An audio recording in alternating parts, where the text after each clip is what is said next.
bar or a bat I saw. That is a palindrome. Mix zippy cadota figs with quivering cranberry jelly. All the letters in the alphabet. Is there intelligent life on Earth? Andrew Wyeth paints by number. Easter's been canceled. They found the body. What a memory. Things like that spring to my lips, and I'd bet my life I've got them right, every syllable. But don't try me on the Declaration of Independence, or the Pledge of Allegiance, under, over, or without God, or the Hippocratic Oath. I have blind spots for anything that didn't appeal to me as a follower of what was in, a chronicler of the top 40, a specialist in what was mod, and up to the minute man. Here I am, I exist. Much as you may deplore me, I am what I am, and not another thing. Marty. They say everybody gets the guru he deserves. And I guess I'm Esoteric Ed's guru. They say. Timothy Leary said it.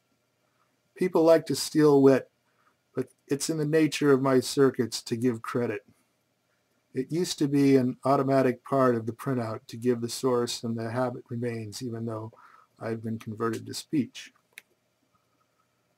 I don't want to seem unsympathetic toward our friend, the last man, but I often lean toward the horse laugh, such as now when he talks so piteously about his ignorance. It ain't his fault, as he said once, that he don't know whether Peer Gynt was like a peeping Tom or a nearsighted guy with a limp. Is that a fault? He's a product of the society from which he sprang, for God's sake, and he doesn't have to take on everybody's guilt. He'd probably feel better if he could sum it up in a quotation, preferably from the Bible or Shakespeare. But isn't he more representative of the mass of his fellow creatures than a quotation-spouting academic type who never had an original thought? Let me give old Ed, the ebbed man, a quotation. He won't know he's got it, but I'll be on the record. It'll be on the record as permanently as if a scholar had had it on the tip of his tongue and could source it to Antony and Cleopatra, Act 1, Scene 4. Are you ready for a display of erudition? Remember, it's my job to dredge out this kind of stuff as readily as Ed draws a breath or blinks an eye. Here we go then. And the ebbed man near, loved till nothing worth comes deared by being lacked. Not bad, eh? Old Shakespeare. He had something to say about anything, even our pitiable protagonist, Harry alias Ed. The bard also said, in All's Well That Ends Well, V3, that's good, that's gone. Which you must admit sums up our friend's feelings in 4 perfectly chosen words. It's really too bad Ed doesn't have this kind of mind. Background, rather. There's nothing wrong with his mind. It's a shame I haven't been programmed to communicate with him to make my storehouse of this kind of stuff available to him. It would be a way of dividing his eternity into manageable segments. Ed. The other day I was trying to remember the rest of In Xanadu did Kubla Khan a stately pleasure dome decree, but all that came out was Schaefer is the one beer to have when you're having more than one. Obviously a matter of taste. Today I changed the needle of my phonograph. It was my biggest single accomplishment in living memory. I couldn't have felt more useful if the hull had sprung a leak and the precious O was hissing out into the void and I'd patched it up. I kind of think that to have lost my needle would have been equivalent to losing my life. For to lose my needle would mean losing the thread of my existence. For it is only through these fragile phonograph records that I maintain contact with the fabric of the past and thus keep my sanity. These still living voices, trapped in the grooves, are my only fellow human beings. Marty. This is a flight of fanciful self-pity by our hero. He has the phonograph records, sure, but they're supercargo, brought aboard by him, along with his phonograph, as part of his personal luggage. Everything he's got in those grooves and more is preserved in tapes instantly accessible to him. Obviously, he prefers the records. It gives him something to do with his hands. Sometimes it's unavoidably Sunday. Ed keeps no conscious calendar. Chiefly, it's to prevent time for reassembling itself into the old patterns and their disturbing associations. Of course, he has chronostic devices to measure time in such ways as the old 60-second minutes and 60-minute hours and 24-hour days of Earth. But with the sun no longer rising or setting, and with no moon to dream by, the old divisions have little meaning. So he's divided his life into sleeping periods and waking periods, and his waking periods into the time he's on the air and the time he's not. His time is his own and nobody else's, or it should be. But every so often, there's a time he recognizes as Sunday. It has its own sly way of identifying itself. Its lugubrious air invades his consciousness by degrees, bringing with it memories he thought were buried beyond exhumation.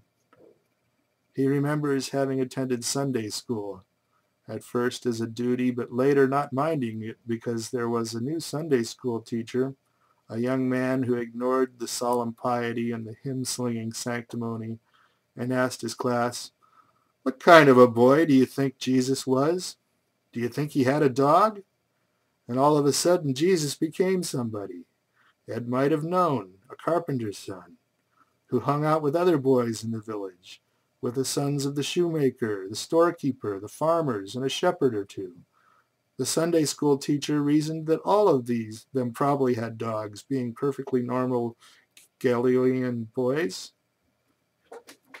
But the teacher moved away, and his replacement was an older man who set his class to learning the catechism, and who, when Ed asked him to explain the responses, said, "Never mind what they mean, just learn them by heart." So Ed never joined the church. He could easily have learned the catechism by rote, but he didn't because the man who professed to speak for God spoke harshly and unreasonably.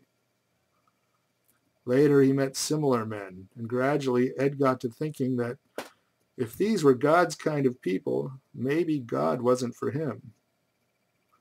So instead of going to Sunday school, he'd take his dime his mother had given him for the collection and buy a Western magazine and read it in the park. And later in life, when he tuned inadvertently to a radio sermon, he listened for a while to see if he'd made a mistake back in his childhood. But the preacher on the radio was almost always an enthusiastic spokesman for hellfire and damnation, and Ed was never sorry about the choice he'd made. "I haven't read Ed's mind," he said all this once when he was drunk. Ed. I was happy last night. I'd had a few, I shared them with you on the air. Kentucky bourbon. Inexhaustible supply, as it happens. I pretended it was sacramental wine. Inexhaustible supplies of everything, nearly. Aspirin and other specifics for hangovers, to keep it consecutive. Music in many forms. Food I've got too. Enough to last me till I'm 347 years old. Cracked earth time. Who could ask for anything more? I'll answer that. Me. I want another human being. Once I would have said a girl. That would have been the answer then. But now I think my yarn goes deeper. Love alone, did I hear somebody say sex, is not my only need. What I require is communication. I'm a communicant who can't commune. Except with you, dear people out there, if there is an out there, and if there is where you are. I don't mean to run you down, but sometimes I'm skeptical. You never answer back. My phone never rings. I get no mail.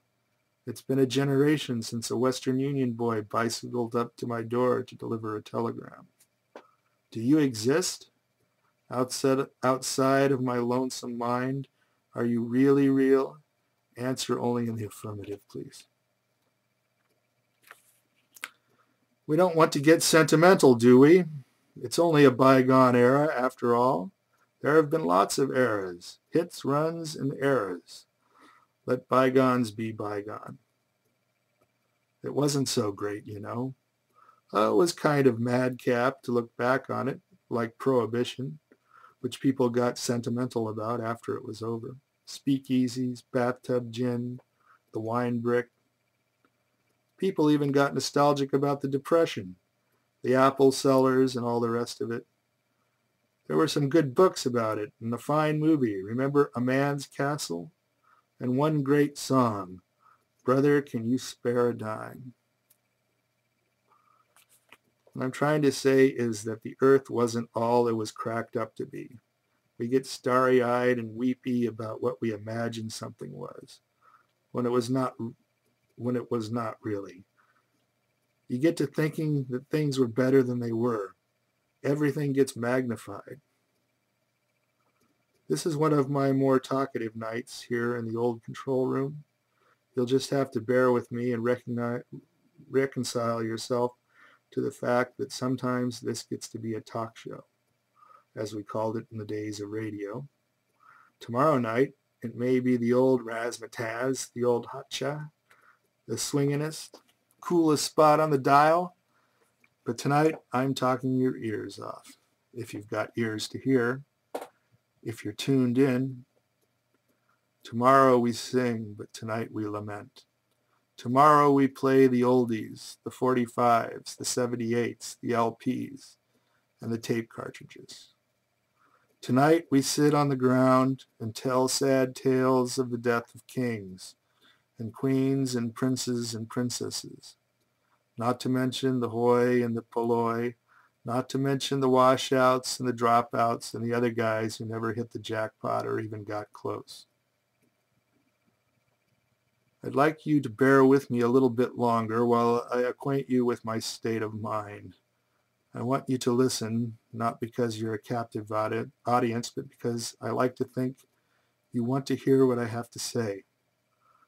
One of these nights, and it could be a night when nobody's listening, and that would be a loss, you may hear me go to the cupboard where I keep my various things and take out my old souvenir Luger instead of a new supply of bourbon and blow out my brains.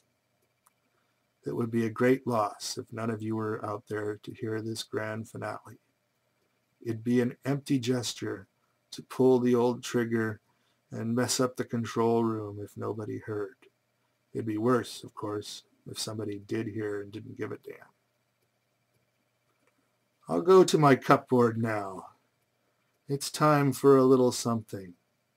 A little bourbon or a little bullet? Which shall it be? Let me spin you a record while I go. I mentioned, Brother, Can You Spare a Dime? Here it is.